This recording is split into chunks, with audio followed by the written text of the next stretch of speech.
अस्सलाम वालेकुम स्टूडेंट्स, उम्मीद है आप सब लोग खैर आफियत से होंगे।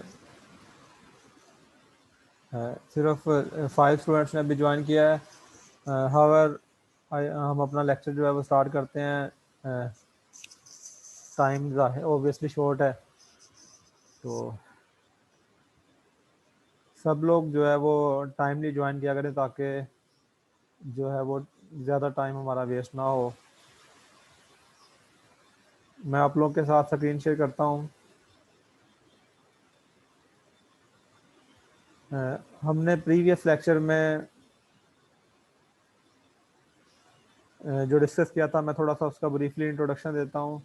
प्रीवियस लेक्चर में हमने वेलफेयर इकोनॉमिक्स का इंट्रोडक्शन डिस्कस किया था और टू सिस्टम जो हमारे पास अवेलेबल थे टू जज the equilibrium in the welfare economics.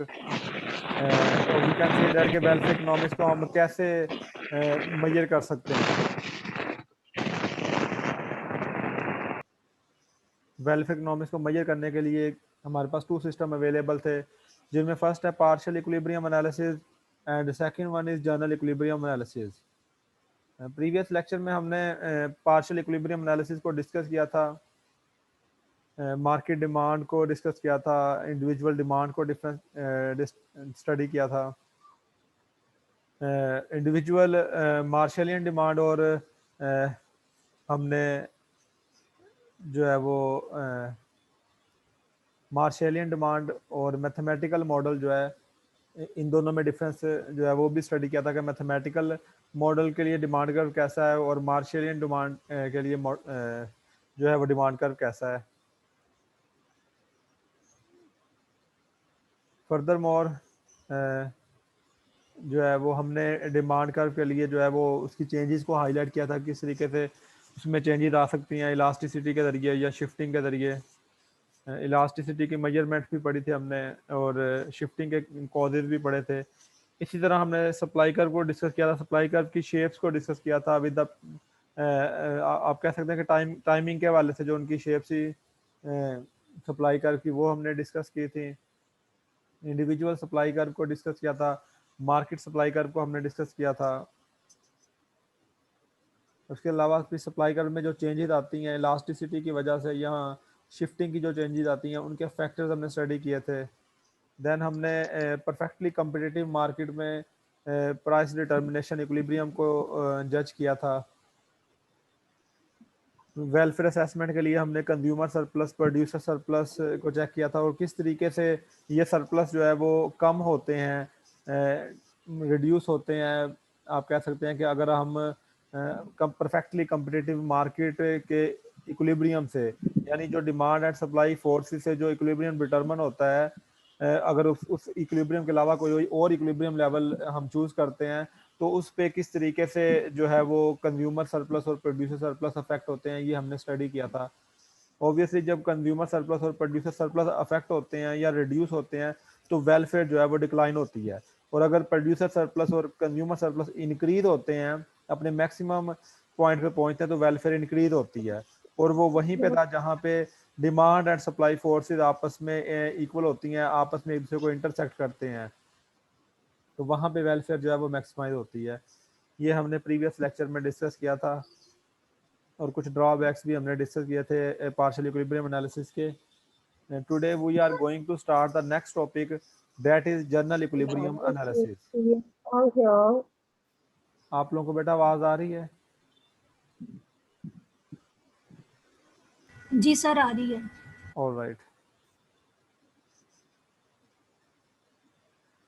General equilibrium analysis आज का टॉपिक है from the book of modern microeconomics by Koutsoyiannis, chapter 22।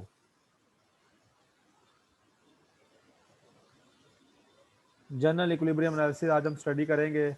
Book मैंने कोर्ट्सियानस की बुक मैंने अपलोड भी की है, होपफुली आप लोगों के पास शायद हार्ड फॉर्म में भी मौजूद हो, आप लोगों ने माइक्रोइकोनॉमिक्स में शायद स्टडी की हो। General equilibrium analysis, Wallace 1874 in his book Elements of Pure Economics developed a model In this model, all the markets determined simultaneously. Number of markets are equal to number of commodities. Number of unknown are also equal to number of equations. All three functional fulfilled, that is demand, supply and clearing the market. इसको basically हम 2 × 2 × 2 model भी कहते हैं, 2 × 2 × 2 model भी कहते हैं. The reason is that it's assumption. इनकी assumptions की बेस पे हम इसे 2 × 2 × 2 मॉडल भी बोलते हैं जनरल इक्विलिब्रियम एनालिसिस को. 2 substitutable commodity, these are the assumptions. 2 substitutable commodity, 2 factors of production, 2 firms, one commodity is capital intensive and other commodity is labor intensive. Maximization of utility and profits, perfect competition, equilibrium all the time. देखें, मैं once again आप लोगों को ये instruction दे रहा हूँ कि आपने सिर्फ स्लाइड्स को फॉलो नहीं करना. मैं स्लाइड्स आप लोगों को इसलिए प्रोवाइड कर रहा हूँ ताकि आपकी हेल्प आउट हो जाए. अगर कैंपस में क्लासेस होती, फेस टू फेस क्लासेस होती, तो शायद मैं आप लोगों को स्लाइड्स प्रोवाइड ना करता. लेकिन ऑनलाइन क्लासेस हैं, इसलिए मैं आप लोगों की हेल्प के लिए आप लोगों को स्लाइड्स प्रोवाइड कर रहा हूँ. लेकिन स्लाइड्स का हरगिज़ मतलब ये नहीं है कि आप लोग जो है वो बुक से कंसल्ट नहीं करेंगे. आपको सोर्स बताया गया है, वो सोर्स वही टॉपिक सामने रख लें, 7 स्लाइड सामने रख लें और अपने हैंड आउट्स प्रिपेयर किया करें. It is the best method to prepare any topic. So these are the assumptions of general equilibrium analysis. There are some static properties of a general equilibrium state. First one is efficient allocation of resources among firms. Equilibrium of production के जो resources हैं उनको efficiently allocate करना है among the firms. और ये हम पहले assume कर चुके हैं कि there are 2 firms, 2 factor of production and 2 commodities. और जिनमें से एक कमोडिटी जो है वो कैपिटल इंटेंसिव है और दूसरी कमोडिटी जो है वो लेबर इंटेंसिव है. कैपिटल इंटेंसिव कमोडिटी का ये मतलब है कि you can say that commodity Y is capital intensive if capital labour ratio used in the production of Y is greater than the capital labour ratio used in the production of X. मतलब Y की production में capital labour दोनों use हो रहे हैं, but capital labor ratio used in the production of Y is greater than the capital labor ratio used in the production of X. So you can say that commodity Y is capital intensive commodity, and on the other hand commodity X is labor intensive commodity if labor capital ratio used in the production of X is greater than the labor capital ratio used in the production of Y. तो यहाँ पे हमने assume किया कि एक commodity जो है वो कैपिटल इंटेंसिव है जबकि दूसरी कमोडिटी जो है वो लेबर इंटेंसिव है. 2 फैक्टर्स हैं, 2 फर्म्स हैं, 2 कमोडिटीज हैं और कमोडिटीज जो है वो सब्स्टिट्यूटेबल कमोडिटीज हैं. यूटिलिटी प्रॉफिट को मैक्सिमाइज करना है, परफेक्ट कंपटीशन है, इक्विलिब्रियम है. These are the static properties of general equilibrium state. First one is efficient allocation of resources among firms. जो रिसोर्सेज है उनको एफिशिएंटली एलोकेट करना अमंग फर्म्स के दरमियान. This is named as the equilibrium of production. इससे क्या होगा? Equilibrium of production. And second static property of general equilibrium is that efficient distribution of the commodities produced between the two consumers. Distribution of the commodities produced between the two consumers. This is named as the equilibrium of consumption. And third static property of general equilibrium is efficient combination of products. Efficient combination of products. Products का जो है वो efficient combination बनाना और ये कहलाएगा simultaneous equilibrium of production and consumption. Products का efficient combination बनना। यही हमने आगे देखना है कि कैसे कैसे कॉम्बिनेशन बनेगा। Simultaneous equilibrium of production and consumption.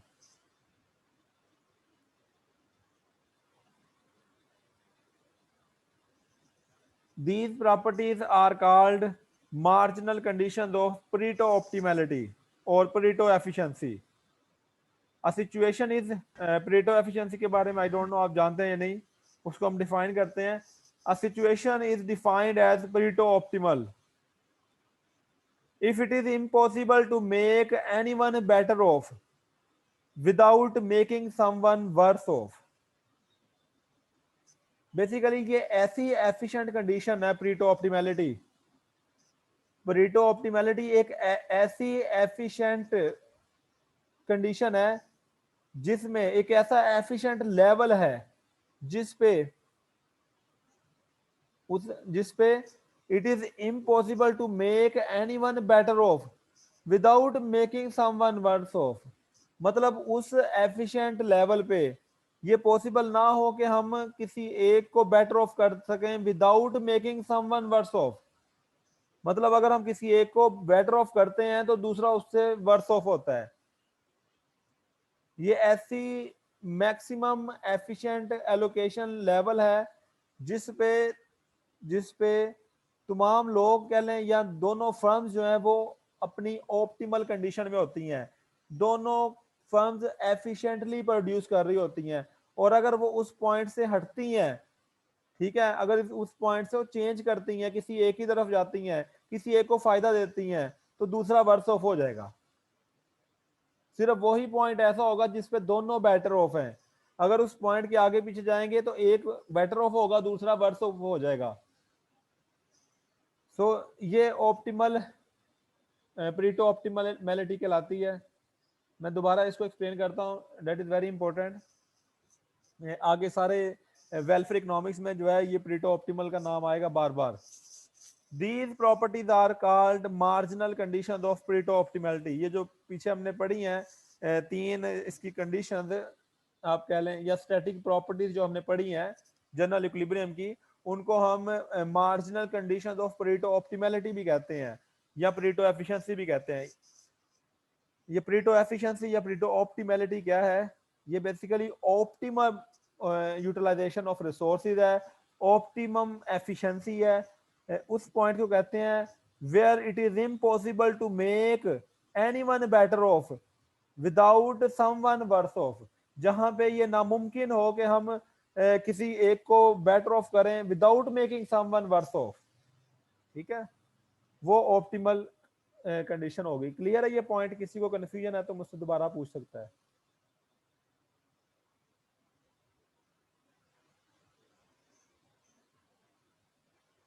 Next is equilibrium of production, efficiency in factor substitution. Equilibrium of production can be explained through Edgeworth-Box diagram. हम इक्विलिब्रियम इन प्रोडक्शन को एजवर्थ बॉक्स डायग्राम के जरिए explain करते हैं। ये आपके सामने Edgeworth box diagram है। इसमें देखें जिस तरह मैंने पहले बताया, ये two commodities, two factor of production and two firms model है। आप इसमें लेफ्ट हैंड साइड पे कर्सर की मूवमेंट को जरूर देखिएगा। ये फर्स्ट कमोडिटी है, ये एक्स कमोडिटी के लिए, ये उसका एक्स एक्सिस है और ये उसका वाई एक्सिस है और ये एक्स एक्सिस है। उसके वाई एक्सिस पे कैपिटल है और एक्स एक्सिस पे लेबर है। टू फैक्टर ऑफ प्रोडक्शन हो गए ये एक्स कमोडिटी के लिए। इसी तरह वाई कमोडिटी उसके बिल्कुल मिरर साइड पे है, ऑपोजिट साइड पे। आप देखें उसके लिए, ये देखें एक एक्सिस पे कैपिटल है और एक एक्सिस पे जो है वो लेबर है। सो इसके भी दो फैक्टर ऑफ प्रोडक्शन है। ये जो कम्युनिटी इंडिफरेंस कर्व या इंडिफरेंस कर्व आपके सामने ड्रा किए गए हैं, ये बेसिकली जो इंडिफरेंस कर्व आपके सामने ड्रा किए गए हैं। अब जो कन्वेक्स टू रीजन है वो एक्स के जो एक्स के हैं वो एक्स के कन्वेक्स टू रीजन होंगे, और जो वाई के लिए हैं वो वाई के कन्वेक्स टू ओरिजिन होंगे। ये एजवर्थ बॉक्स है, हम इसकी तरफ दोबारा आएंगे, मैं इसको एक्सप्लेन करना चाहता हूँ पहले। ये आइसो, जिसका मैंने अभी इंडिफरेंस कर्व का वर्ड बोला, जो इंडिफरेंस कर्व का वर्ड है वो कंजम्पशन पॉइंट ऑफ व्यू से है। इंडिफरेंस कर्व को हम इस तरीके से डिफाइन करते हैं, indifference curve shows the alternative combination of two commodities which give the consumer same amount of satisfaction। जबकि आइसो क्वांट जो है वो प्रोडक्शन पर्पस के लिए हम यूज करते हैं। Isoquant shows the various combination of two commodities which which we can produce which yield equal amount of satisfaction to the firm, to the firm। वो था कंज्यूमर, इंडिफरेंस कर्व में आता है कंज्यूमर, जबकि iso quant में आता है firm. Isoquant shows the alternative combination of two commodities which yield the same amount of satisfaction to the firm. यहाँ पे एजवर्थ बॉक्स डायग्राम जो अभी आपने प्रीवियस देखा है, इसमें दो कमोडिटीज के लिए जो है वो आइसो क्वांट्स बनाए गए हैं, एक एक्स कमोडिटी के लिए और एक वाई कमोडिटी के लिए। मतलब आप ये कह सकते हैं कि एक जो है वो फर्म 1 के लिए और एक जो है वो फर्म 2 के लिए, और वो एक्स और वाई दोनों के कॉम्बिनेशन को जाहिर कर रहे हैं। Isoquant for X commodity are convex to region X and isoquants for Y commodity are convex to region Y. जिस तरह मैंने कहा कि एक कमोडिटी जो है वो कैपिटल इंटेंसिव है और दूसरी लेबर इंटेंसिव है, सेम वे में जो एक्स कमोडिटी के आइसो क्वांट्स हैं वो कन्वेक्स टू रीजन है एक्स के। मतलब ये एजवर्थ बॉक्स है, ये एक्स कमोडिटी के आइसो क्वांट है, ये एक्स कमोडिटी के आइसो क्वांट है, और ये इसके कन्वेक्स टू रीजन है। Iso quant shows the various combination of capital and labor which are required to produce the amount of X commodity, which are required to produce the specific amount of X commodity। दोबारा बोलता हूं, isoquant shows the various combination of capital and labor। Isoquant shows the various combination of capital and labor which are required to produce a specific amount of X commodity। और जो x commodity के iso quants हैं वो इसके origin है, left hand side पे जो origin है एक्स आइसो क्वांट का, उसके ओरिजिन है। और एक और पॉइंट बताता चलूं, higher isoquant shows the higher level of satisfaction. Furthermore, the iso quant of x is away from the origin will show the higher output। Same for Y isoquants. ये वही point है जो मैंने भी बताया कि x के जो आइसो क्वांट्स हैं वो जितना हायर जाता जाएगा वो उतना ही हायर लेवल ऑफ सेटिस्फैक्शन को जाहिर करेगा, हायर आउटपुट लेवल को जाहिर करेगा। Isoquants are intersecting each other but not considerable as it against the definition of isoquant. आपस में एक दूसरे को इंटरसेक्ट कर रहे हैं, लेकिन जो आइसो क्वांट की डेफिनेशन है या उसकी प्रॉपर्टीज हैं उसके अगेंस्ट नहीं जा रहे। अगर आपने आइसो क्वांट की प्रॉपर्टीज पढ़ना चाहते हैं तो आप कोर्स सेम बुक के कोर्स की प्रीवियस लेक्चर्स में जो micro principles of micro level के लेक्चर्स हैं प्रीवियस में, फर्स्ट सेकंड थर्ड चैप्टर, उनमें आप आइसो क्वांट की प्रॉपर्टीज जो है वो रीड आउट कर सकते हैं, मौजूद है। Only the points where the slopes of isoquants are equal are considerable। These points collectively exist on contract curve। Condition for contract curve is MRTS। MRTS क्या है? यह है slope of isoquant। MRTS क्या है? Slope of isoquant। So MRTS for X commodity and MRTS for Y commodity ये दोनों equal हों दोबारा डायग्राम पे आता हूं, उस पर मैं अगेन एक्सप्लेन करना चाहता हूं आप लोगों को। एजवर्थ बॉक्स डायग्राम, ये एक्स कमोडिटी का ओरिजिन है, ये वाई कमोडिटी का ओरिजिन है। ये कैपिटल, ये लेबर, दो फैक्टर ऑफ प्रोडक्शन। इसी तरह वाई के लिए ये कैपिटल और ये लेबर। आइसो कमांड ड्रा किए गए हैं। एक्स आइसो कमांड क्या शो कर रहा है? which shows the various combination of capital and labor which are required, which can produce or required to produce the specific amount of x commodity by remaining on the same isoquant curve, by remaining on the same isoquant curve. And higher isoquant shows the higher production level, higher isoquant shows the higher production level। मतलब x1 पे जो production का level है, x2 पे उससे ज्यादा है, x3 पे उससे ज्यादा है, x4 पे उससे ज्यादा है और x5 पे उससे ज्यादा है। इसी तरह अगर y के लिहाज से देखें हम, तो y के लिहाज से अगर देखा जाए तो y1 का ये आइसोक्वांट है, इस पे जो प्रोडक्शन का लेवल है y2 पे उससे ज्यादा है, y3 पे इधर ज्यादा है, y4 पे और ज्यादा है। और जहां पे ये आइसोक्वांट एक दूसरे को के साथ टेंजेंट बना रहे हैं, एक दूसरे को उनके साथ स्लोप्स उनकी मैच कर रही हैं, उन पॉइंट्स को अगर आपस में मिलाएं तो ये कॉन्ट्रैक्ट कर्व कहलाता है। ये कर्व बनेगा, ये क्या कहलाता है? Edgeworth contract curve. ये कर्व कहलाएगा एजवर्थ कॉन्ट्रैक्ट कर्व कहलाता है। ये बेसिकली एफिशिएंट पॉइंट्स को मिलाकर बनाया गया है। ये क्या किया गया? एफिशिएंट पॉइंट को मिलाकर बनाया गया है। अब देखें यहां पे इंटरसेक्ट कर रहे हैं, तो यहां पे भी तो इंटरसेक्ट कर रहे हैं। जी पॉइंट देखें आप, जी पॉइंट को देखें तो यहां पे भी तो इंटरसेक्शन हो रही है वाई कर्व की और एक्स कर्व की। यहां पे भी तो इंटरसेक्शन हो रही है वाई कर्व की और मतलब वाई आइसोक्वांट की और एक्स आइसोक्वांट की। लेकिन चूंकि मैंने पहले बोला है कि हम आइसोक्वांट की प्रॉपर्टीज को देख रहे हैं, उसको हमने वायलेट नहीं करना, हमने उसको वायलेट नहीं करना, तो वो ये एफिशिएंट पॉइंट नहीं होगा। क्यों एफिशिएंट पॉइंट? इसकी दो रीजन है। एक तो ये कि ये आइसोक्वांट की प्रॉपर्टीज को पे पूरा नहीं उतरता, ठीक है, और यानी कि स्लोप नहीं बना रहा, एक दूसरे के साथ दोनों कर्व जो है स्लोप नहीं बना रहे। और दूसरा रीजन कि ये कॉन्ट्रैक्ट कर्व पे फॉल नहीं करता, मतलब कि ये एफिशिएंट नहीं है। कॉन्ट्रैक्ट कर्व पे वो तमाम पॉइंट्स हैं जो एफिशिएंट है, जहां पे वो टेंजेंट बना रहे हैं।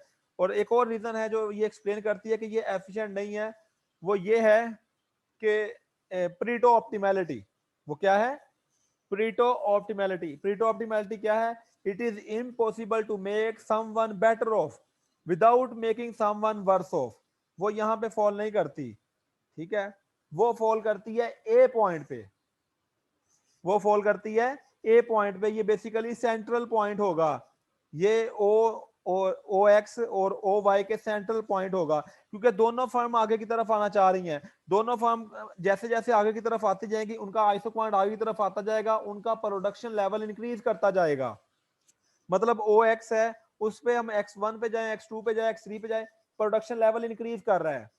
इसी तरह y की तरफ से अगर हम आए, y1 पे, y2 पे, y3 पे, तो उनका भी प्रोडक्शन लेवल इंक्रीज कर रहा है। तो ये इनके जो टेंजेंट बन रहे हैं वो ए पॉइंट पे, बी पॉइंट पे, सी पॉइंट पे बन रहे हैं, ठीक है, ए पॉइंट पे, बी पॉइंट पे और सी पॉइंट पे बन रहे हैं। तो ए ऐसा, ये सारे ऑप्टिमल पॉइंट है, ये सारे ऑप्टिमल पॉइंट है, क्योंकि इन पॉइंट पे, इन पॉइंट्स पे प्रीटो ऑप्टिमैलिटी एग्जिस्ट करती है, क्योंकि इन पॉइंट्स पे प्रीटो ऑप्टिमैलिटी एग्जिस्ट करती है। ये जो कॉन्ट्रैक्ट कर्व पे पॉइंट हासिल हुए हैं, ये जो कॉन्ट्रैक्ट कर्व पे पॉइंट हासिल हुए हैं, इन पे परीटो ऑप्टिमैलिटी एग्जिस्ट करती है। परीटो ऑप्टिमैलिटी कैसे एग्जिस्ट करती है? अगर हम ए पॉइंट पे हैं, ए पॉइंट से बी पॉइंट पे जाना चाहते हैं, so it is impossible to make someone better off without making someone worse off. अगर हम ए से बी पे जाते हैं तो एक्स जो है, एक्स कमोडिटी के लिए जो भी फर्म एक्स में सफिशिएंट है, जो भी फर्म एक्स की प्रोडक्शन में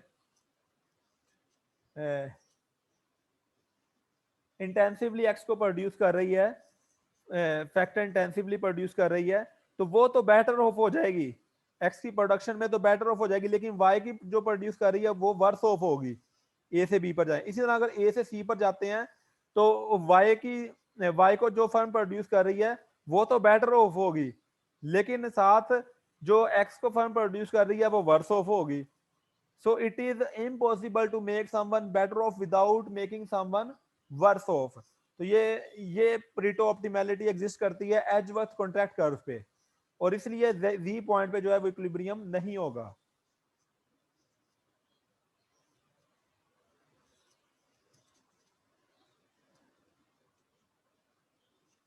द लोकस ऑफ पॉइंट्स, ये सारी पॉइंट है जो मैं एक्सप्लेन कर चुका हूँ, इनको मैंने लिखा हुआ है, आप देख सकते हैं।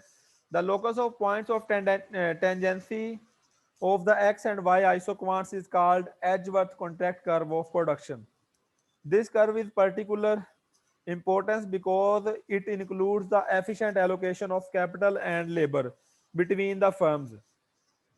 We see that efficient production takes place on the Edgeworth contract curve. It is impossible to move to a point of this curve without reducing the quantity of at least one commodity. ठीक है, क्योंकि हमने इसको Edgeworth contract curve कहा है और इस पे ही एफिशिएंट प्रोडक्शन है, इसी पे एफिशिएंट प्रोडक्शन फॉल करती है, क्योंकि इस पॉइंट पे प्रीटो ऑप्टिमैलिटी एग्जिस्ट करती है। ये जो लास्ट बुलेट है इसमें प्रीटो ऑप्टिमैलिटी के बारे में लिखा है, it is impossible to move to a point of this curve without reducing the quantity of at least one commodity.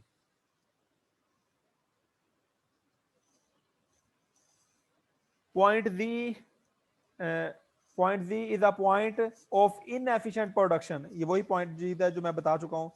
Since a reallocation of capital and labor between the two commodities or firms, such as to reach any point from A to B, leads to a greater production of one or both commodities. Since Edgeworth contract curve of production is the locus of tangencies of x and y isoquants, at each one of its points the slopes of the isoquants are equal. Here are the benefits of general equilibrium analysis.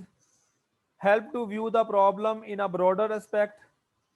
It yields optimum solution and helps to derive the ideal state of equilibrium and also helpful in macroeconomic problems. जी, यहां तक किसी का कोई question है तो you are free to ask.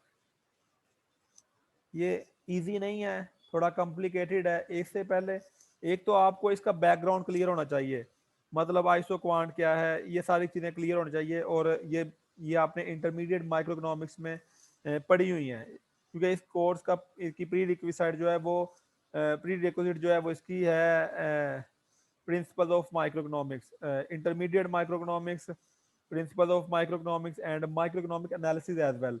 तो आपने ये तीनों कोर्सेज पहले लिए हुए हैं।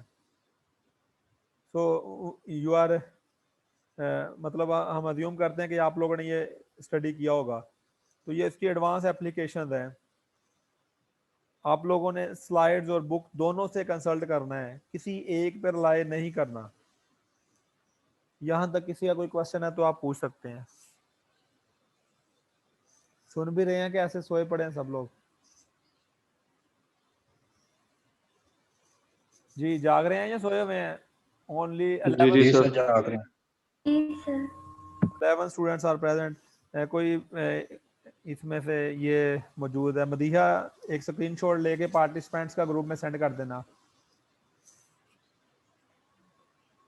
आप सब लोग अपनी अटेंडेंस जीसीआर पे मार्क कर सकते हैं।